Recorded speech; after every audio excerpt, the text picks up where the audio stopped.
இறைமகன் இயேசு கிறிஸ்துவில் மிகவும் பிரியமான சகோதர சகோதரிகளே, நண்பர்களே, குழந்தைகளே, பெரியோர்களே, உறவினர்களே, உங்கள் ஒவ்வொருவருக்கும் இந்த காலை நேரத்திலே ஆண்டவருடைய அருளும் ஆசீரையும் நான் உரித்தாக்கி கொண்டு இன்றைய நாளுக்காக ஜெபிப்போமா. அன்பு தெய்வமே, கண்களை மூடி ஜெபிக்கின்ற மக்கள், உம்முடைய பாதத்திலே தங்களுடைய நம்பிக்கையை வைக்கின்ற மக்கள், விண்ணப்பங்களையும் மன்றாட்டுகளையும் இதே ஆவல்களையும் ஏறெடுக்கின்ற மக்கள், இவர்களுடைய விண்ணப்பங்களுக்கு இன்று நீர் விடைதாரும். ஆண்டவரே, பல்வேறு தேவைகளோடு பல்வேறு எண்ணங்களோடு நோக்கங்களோடு இன்றைய நாளை ஆரம்பித்திருக்கின்ற மக்கள், இவர்களுடைய நம்பிக்கையை பலப்படுத்தி தாரும். எந்த சூழலிலும் நம்பிக்கை இல்லாத மக்களாக இவர்கள் இருப்பதற்கு இடம் கொடாதையும் உம்முடைய அருள்கரம் இவர்களை தொடர்ந்து நடத்தட்டும். இவர்கள் மேலும் இவர்களுடைய குடும்பத்தின் மேலும் உம்முடைய அருளும் ஆசீரும் அளவில்லாமல் கிடைக்கட்டும். ஆமீன். அன்புமிக்கவர்களே, இன்றைய நாளிலே நாம் தியானிப்பதற்காக எடுத்துக்கொண்ட இறைவார்த்தை தொடக்க நூல் 7ஆம் அதிகாரம் 17 மற்றும் 23 இறைவார்த்தை.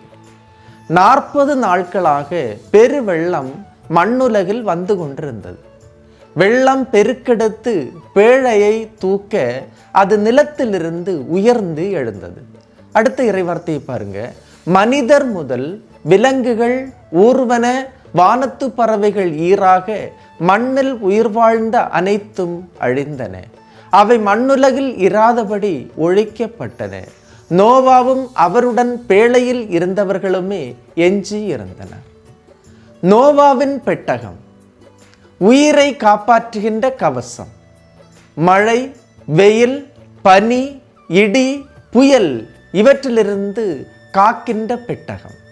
இந்த பெட்டகத்தினுள் இதன் உள் இருப்பவர்களுக்கு மட்டுமே பாதுகாப்பு, வெளியில் இருப்பவர்களுக்கு பாதுகாப்பு இல்லை. அவர்கள் கொஞ்சம் கொஞ்சமாக ஒளிந்து போனார்கள், அழிந்து போனார்கள். நோவாவின் பெட்டகம்தான் இறைவார்த்தை. இந்த பாதுகாப்பு கவசம்தான், இறைவார்த்தை என்ற பாதுகாப்பு கவசம்தான் உனக்கு வாழ்வதர். இந்த பாதுகாப்பு பெட்டகம்தான் புயல் போல வெள்ளம் வந்தாலும், அலை போல துன்பம் வந்தாலும், வெயில் போல நோய்கள் வந்தாலும் உங்களை பாதுகாக்கும் அரண்.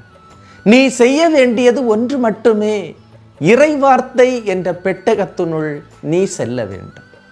காரணம், வெள்ளம் உயர்வது போன்று வாழ்வில் வருவது துன்பங்கள், துயரங்கள், கண்ணீர், கவலை, கடன், நோய், விபத்துக்கள், இதுவரைக்கும் கண்டிராத சங்கடங்கள், ஏமாற்றம். எனவே உங்களிடத்திலே வேதனை உண்டு, பயம் உண்டு, வெறுப்பு உண்டு, வெறுமை உண்டு, அவநம்பிக்கை உண்டு.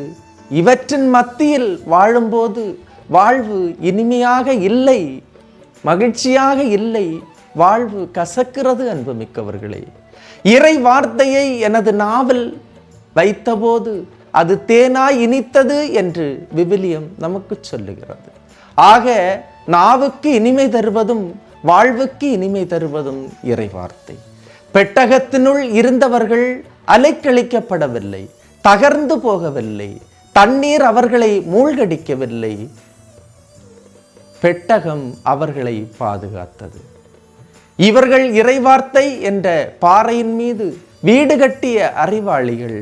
மழை பெய்தது, புயல் அடித்தது, பெருவெள்ளம் அவ்வீட்டின் மேல் மோதியும் அது விழவில்லை. காரணம், அதன் அடித்தளம் பாறையின் மீது இடப்பட்டிருந்தது. இன்று இறைவார்த்தை உனக்கு பாதுகாப்பு பேழையாகட்டும். நோவாவை பாதுகாத்த பேழையைப் போல இறைவார்த்தை இன்று உன்னை பாதுகாக்கும். நம்புவோமா? இந்த இறைவார்த்தையின் ஆற்றல், சக்தி இன்று நமக்கு கிடைக்கும். ஆண்டவர் உன்னை ஆசீர்வதிப்பார்.